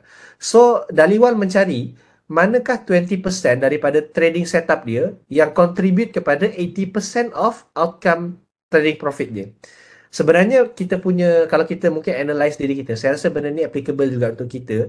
Profit kita yang banyak-banyak tu sebenarnya mungkin datang daripada 3-4 trades kita je. Kita mungkin ada buat 50 trades, tapi 3-4 trades ni lah yang membuatkan profit kita besar sampai 80%. Yang lain tu maybe ada break even kecil, loss kecil. So itulah Pareto Principle. So Dhaliwal buat benda tu kepada trading dia. Dia buat analyse macam tu supaya dia boleh fokus selepas dia tahu mana setup yang betul-betul contribute besar kepada dia punya profit. Dia nak fokus kepada setup tu je supaya dia nak kurangkan trading entry dan protect mental capital dia. Mental capital ni kalau kita trade banyak sangat, dia akan consume mental capital kita sebab tengok market banyak sangat. So dia nak kurangkan, dia nak besarkan mental capital dia nak kurangkan trade entry dalam market. So itu yang dia buat, analisis macam ni. So dia dapat kurangkan, ambil insignificant trades yang bagi impact negatif pada portfolio dia. So if one lesson yang penting daripada Dhaliwal yang boleh belajar, sebab kita kesentukan masa, saya rasa ini antara benda yang menarik untuk kita study dalam trading kita. A bit tedious, tapi saya rasa menarik untuk kita buat. Okay, alright. So saya rasa itu je sebab maybe tak cukup masa. So okay, Tuan Eza, banyak lagi sebenarnya. Oh, banyak lagi. Memang tak sempat. Dah sempat. Masa pun dah ujung-ujung kan. Oh, panjang lagi tu. Banyak lagi. Panjang lagi. Okay, so terbaik. So, okay, thank you very much, Doc. Terima kasih kepada semua yang masih setia dengan bersama-sama dengan kita, dan juga siapa yang ada tanya soalan. Tapi kita nak recap balik. Ada yang mungkin terlepas pandang, ada yang mungkin ada soalan. So, mungkin cara nak tanya soalan tu, dia ada 2 step dia. So, first step adalah you kena pilih yang Q&A tersebut, dan make sure you pilih all co-host. Kan? Tapi sebelum you all nak tanya soalan, sambil tunggu kawan-kawan kita yang tengah nak type tu, kan? Mungkin ambil masa sikit nak type soalan, nak craft soalan apa semua. So, kita nak minta you all tolong isi Borang Maklum Malas. Maklumlah ini kita punya sesi yang terakhir untuk tahun ni. So kalau boleh siapa yang berminat atau ada any comment kan tentang kita punya program, tentang kita punya topik, tentang kita punya speaker, tentang pengisian dia apa semua, atau mungkin nak request any other topic in the future next year, so boleh gunakan peluang yang ada sekarang ni untuk bagi Borang Maklum Malas. Okay, so mungkin sambil-sambil yang ada soalan apa semua tu, so mungkin boleh type your soalan, tapi mungkin saya nak recap balik lah. Kan, nak recap balik tadi ada soalan tentang yang tanya Doc tadi tentang apa boleh apply across all board, macam saham ke futures ke, mungkin Doc boleh bagi another comment ke macam mana kepada siapa yang mungkin terlepas tadi tu. Saya rasa sebab kita bercerita tentang prinsip dalam trading dan bukan specifically teknik. So prinsip ni saya rasa dia applicable across dunia trading. Tak kisah kita trade stocks, futures, mungkin ada adjustment yang kena buat, tapi prinsip tu saya rasa boleh gunakan benda yang sama. Okay, terbaik. Dan juga saya tertarik juga dengan komen daripada Lim Eng Wee kan, sebab tadi Doc mention dia punya annualized return 298%. So bila kali 9 tu betul ke sampai beratus ribu dia punya return tu? Betul ke Doc? Possible, saya tak sure. Exactly saya tak sure. Nanti saya baca balik untuk confirmkan. Tapi anything is possible, nanti saya tengok balik lah. Kan? Sebab ayat dia tu mungkin ada berbeza sikit, nanti saya confirmkan balik. Kan, sebab kalau kita ikut logik pun, kalau kita invest kalau kita modal capital kita 100,000, so bila dah compound tu memang dahsyat lah kan. Memang berjuta ke memang berpuluh-puluh juta lah kita punya return kan. So terbaik. So siapa yang ada soalan silakan. Dia punya dia punya step dia yang seperti yang kita mention, iaitu first you pilih Q&A dan seterusnya kita pilih all co-host. Memang terbaik lah. So ada yang tanya tak dapat slide doc ni, mungkin nanti mungkin boleh PM tepi ke apa ke. So siapa yang ada soalan boleh silakan tanya, sementara kita punya berbaki lagi dalam masa 11 minit lagi tu. So bolehlah tanya soalan. So mungkin juga kan, sebab tadi doc ada mention kan ada persamaan in between all three of them kan, selain daripada dia kerja dengan bank yang sama. So mungkin doc boleh bagi some summary juga kan, dalam banyak-banyak kita punya 10 pembelajaran tu apa semua, apa persamaan di antara ketiga-tiga kita punya market wizard tu. So mungkin Dok boleh bagi pencerahan sikit. Okey, antara yang persamaan yang menarik sikit adalah ketiga-tiga market wizard ni, Peter Brandt, Richard Bach dan Dalji Daliwal ni, dorang ni berjumpa dalam lifetime dorang. Itu antara yang menarik lah. Dorang pernah berjumpa antara satu sama lain. Dan dorang diceritakan pernah berjumpa satu sama lain ni, dan dorang punya kisah ni dibukukan dalam satu buku yang sama. Iaitu Unknown Market Wizard ni lah. Unknown Market Wizard. Kemudian persamaan daripada segi prinsip pula daripada ketiga-tiga market wizard ni adalah ketiga-tiga ni menekankan kepentingan untuk kita ada trading style kita sendiri dalam tradings. Yang kedua adalah kepentingan risk management, very penting. Diorang memang emphasize memang kau-kau punya. Yang ketiga adalah diorang emphasize juga trading is hard. It will take long years untuk kita become a skillful trader. So kalau kita tak sanggup ambil masa selama itu, macam kalau Peter Brandt punya harsh advice tadi adalah mungkin kita tak bersedia lagi untuk masuk betul-betul ke dalam dunia trading ni. Tapi kalau kita bersedia, then peluang luas terbuka untuk kita. Ada satu lagi sebenarnya saya ingat. Apa dia? Saya terlupa, bukan saya ingat, saya terlupa. Ada satu yang sama yang orang cerita ni. Apa, tak ingat. Nanti saya ingat balik. So kita nak simpulkan balik. So in the lifetime dia pernah jumpa ketiga-tiga dia orang, dan juga dia trading style sendiri. So trading style sendiri ni yang payah kan, sebab kita biasa kita belajar dengan cikgu, kita belajar dengan sifu. So normally kita akan copy atau kita boleh ni lah kan, kita improvise sikit. Dan seterusnya risk management. So risk management ni macam Doc mention earlier tadi, kalau boleh kita keep it to 3 ke 4 kan dia punya risk reward ratio. So maknanya kita kena make sure each time kita enter any trade, dia punya risk reward ratio adalah 3 atau 4 kepada 1. Dan juga trading is hard. Ni memang saya memang boleh confirm kan, trading is hard. Dan if of course siapa yang bertahan untuk jangka masa panjang tu memang dia dah dia dah come out dengan dia punya own trading style, dia dah come out dia punya own risk management, dia dah come out dengan dia punya own capital management. Dan saya suka bab emosi tadi tu, dan bab apa orang kata nak mental health kan, mental capital. First time juga dengan mental capital ni. So mungkin doktor boleh jelaskan sedikit betapa pentingnya mental capital ni, mental health ni, dan adakah sebenarnya kita kena trade ni macam robot, tak perlu ada emosi ke macam mana? Mungkin ada sedikit perkongsian ke? Mental capital ni pun benda yang kalau kita baca buku-buku top traders selalu disebut perkataan mental capital ni. Bukan dan trade macam robot ni pun ada beberapa pecanggahan pendapat lah di antara top traders pun. Ada yang berpendapat dia kena trade macam robot, tapi ada juga pendapat tak, kita ni manusia, ada emosi. So kita bukannya kena trade macam robot, tapi kita kena belajar untuk urus emosi kita. Macam mana kita nak manage our emotions tu supaya dia tak affect trading kita. So mental capital ni adalah basically kalau kita nak ringkaskan, macam mana mental kita, macam seperti mana kita punya emosi ada capacity. Bila dah kena marah, kena hentam-hentam selalu, pressure banyak, dia akan jadi marah. Mental kita pun benda yang sama. Kalau kita selalu tengok market loss, lama-lama mental kita akan rasa stress. So itu adalah mental capital, capacity mental kita untuk menghadap market. So itu adalah benda yang penting yang selalu kita abaikan. Kita selalu rasa kita kena tengok market. Bila jadi trader ni kena tengok chart selalu. Ada entry je, ambil. Sometimes sehinggakan, saya tak sure kalau semua orang pernah rasa, tapi saya pernah rasa, kita rasa penat tengok chart sebab lama sangat hadap market. Kita mungkin untung di hujung dia. Kalau rugi lagi penat lah, lagi penat mental, penat duit kan. Tapi kita mungkin untung, tapi mental capital kita exhausted sampai esok dia kita dah tak ada mood nak tengok market. So sebab tu penting untuk jaga mental capital. benda ni adalah satu stage-stage dalam trading journey lah. Awalnya mungkin kita pentingkan cari setup yang cantik, yang betul apa semua, tapi banyak aspek yang kita nak tackle. Tapi along the way nanti kita akan tackle, kita kena juga tackle part mental capital ni, iaitu macam mana kita nak kurangkan tengok market dan masih boleh buat profit yang sama. Macam kita nak balancekan benda tu, ataupun kita kena choose mana yang lebih bermanfaat untuk kita in the long term.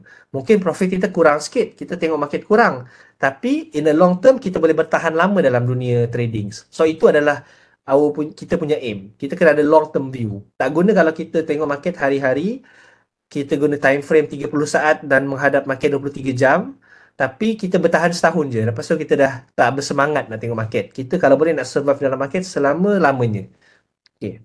Okay, so terbaik. So maknanya mental health atau mental capital, so mungkin boleh pergi healing banyak selalu lah. Kan? Bila dah burn out, dah apa, mungkin boleh pergi healing, masuk hutan ke apa kan, pergi bercuti, bawa family apa semua. So bila kita mental health dah okay balik, baru boleh masuk market balik. So terbaik. So saya perasan juga daripada komen kat chat tu, kalau Dr. perasan, daripada Jali, so bila tanya AI kan, AI dan kita yang mungkin saya pernah dengar tentang algo apa semua. So adakah benda tu boleh membantu kita as a trader? Bolehkah dia apply dalam kita punya trading ke macam mana? Saya rasa benda tu is subjektif lah kepada traders. Kalau bergantung dengan style dia. Macam saya kata tadi, trading personality. Oh, itu antara persamaan juga ketiga-tiga traders yang tadi.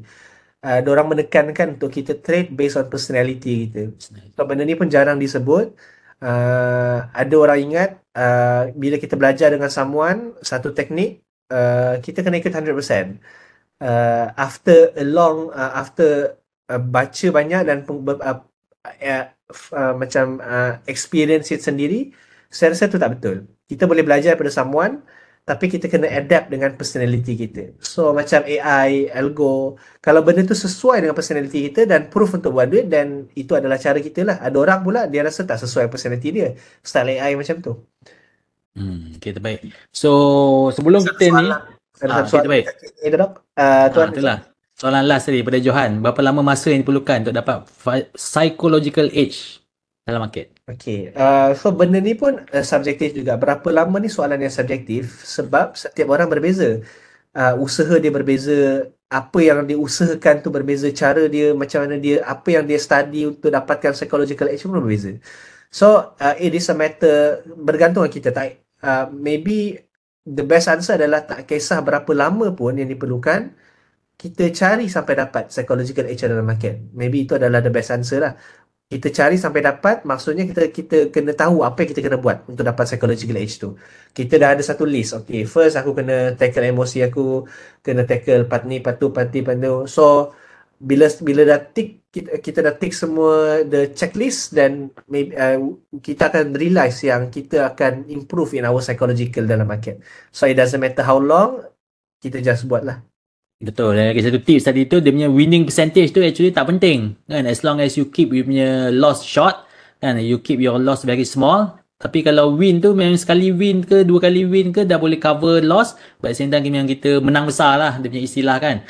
So itu something yang kita kena consider lah juga kan. Jangan fokus pada winning rate semata-mata, tapi bila sekali loss, dia terbalik pula kan. Sekali loss memang wipe out kita punya all our winnings tadi tu. Okay, so terbaik. So kita nak minta lagi sekali pada siapa yang sama-sama dengan kita pada sesi malam ni, tolong isi borang maklum balas, sebab saya difahamkan tak ramai lagi yang isi. So mungkin boleh ambil masa dalam 30 saat atau mungkin 1 minit, tak lama je kan. Memang sangat sekejap je. You klik pada link yang pihak admin dah masukkan kat ruangan chat tersebut, atau you scan QR code tersebut pun boleh juga. So just ambil masa mungkin dalam 30 saat, santai-santai malam-malam ni sebelum kita log out apa semua, sebelum kita tamatkan akademi sesi. Boleh lah, kata sudi-sudi lah kan, sebab Bursa Malaysia ni kan, dia dah berbaik hati untuk sponsor kita punya event, buat percuma untuk kita semua sepanjang tahun ni. Saya rasa berbelas jugalah kan session daripada awal tahun sampai penghujung November ni. So mungkin sebagai tanda terima kasih kita lah juga kepada Bursa Malaysia. Kita appreciate Bursa Malaysia punya inisiatif kan. Kalau tak ada lah nak jumpa kita macam sesi malam ni kan. So mana tahu next year dia nak tambah lagi, sebab participation dan juga feedback yang you all bagi tu, dia lebih bersemangat nak tambah dia punya sesi. So mana tahu, so kita kena doa lah banyak-banyak kan, supaya sesi ni akan diteruskan. Okay, so siapa yang dah isi borang feedback form tu, memang you all semua awesome dan memang kita appreciate sangat-sangat. Dan juga siapa yang nak bersama-sama dengan kita pada sesi seterusnya, boleh juga juga klik di website tersebut, dia punya link www.excellent.com/event atau scan juga QR code. So isi feedback form dulu, barulah kita kena boleh kita subscribe atau kita boleh sign sesi seterusnya. Okay, so ini adalah link tersebut untuk kita punya sesi-sesi. Dan juga seperti yang kita maklumkan pada awal tadi tu, so ini adalah last session kita of the year. So Bursa Malaysia akan launch another new product pada bulan Disember nanti, berkenaan dengan currency trading. So siapa yang berminat bolehlah kan explore, kalau mungkin nak belajar ke apa semua, nak expand you punya market, nak tambah you punya variety of trading, bolehlah explore multi style CNH trading. Kan produk baru ni saya pun first time dengar juga pada malam ni, so mungkin kita boleh explore. Okay, so dan juga saya nak maklumkan kepada you all semua, kita ada our last online workshop for the year. Bila tu pada 2 Disember. So online workshop ni dia berlangsung daripada sesi pagi sampailah ke sesi petang. So in total kita ada 2 session, dan kita kena ingatkan you all lagi sekali bahawa dia hanya terhad kepada 50 peserta saja. So siapa yang dah isi, siapa yang dah sign up apa semua, make sure you attend. Takut nanti you kita ambil tempat yang mereka yang berminat, tiba-tiba kita ada last minute ke ada emergency ke apa, so kita tak nak benda tu berlaku. So hanya yang mereka yang betul-betul committed, yang betul-betul nak ilmu percuma ni, so just sign up dan make sure you attend on that day, bila on the 2nd December nanti. Okay, dan seterusnya kita ada apa lagi, ni kalau siapa yang nak klik link tersebut kan, kita punya calendar of event tu, so boleh tengok lagi lah, kita hanya berbaki lagi berapa minggu lagi kan untuk kita tamatkan kita sesi pada tahun ni. Bolehlah explore dan klik dan sign up terus. Nanti kita akan dapat notification, ada yang dapat daripada email, ada yang dapat dari SMS, so you akan dapat reminder from time to time. Okay, dan sudi kita ingatkan you all juga kan, Bursa Marketplace. Biasa kita dengar Bursa Marketplace kan. So Bursa Marketplace ni dia ada another new tool yang dikenali sebagai Derivative Trading Simulator atau DTS. So kalau mereka yang mungkin on the process nak buka account ke, atau on the process nak belajar-belajar dulu ke, so boleh explore this simulation supaya kita boleh dapatkan dia punya feel dulu. Kan, sebelum kita masuk kita punya duit yang yang betul, duit sebenar kita, our hard earned money. So mungkin boleh test dulu, boleh test market, boleh test power. So from time to time kita boleh improve. Macam contoh malam ni kan, kita dapat some input daripada kita punya speaker Dr. Amir, so mungkin boleh implement dulu sementara tunggu account siap. Okay, dan juga last but not least, kita nak kenalkan you all juga is very orang kata powerful this website daripada Bursa Academy under Bursa Malaysia juga. So kalau nak belajar lebih lanjut tentang any of the topics on any of the yang mungkin ilmu-ilmu baru yang kita tak pernah dengar, yang kita nak go deeper, so bolehlah ke Bursa Academy, dia under Bursa Marketplace.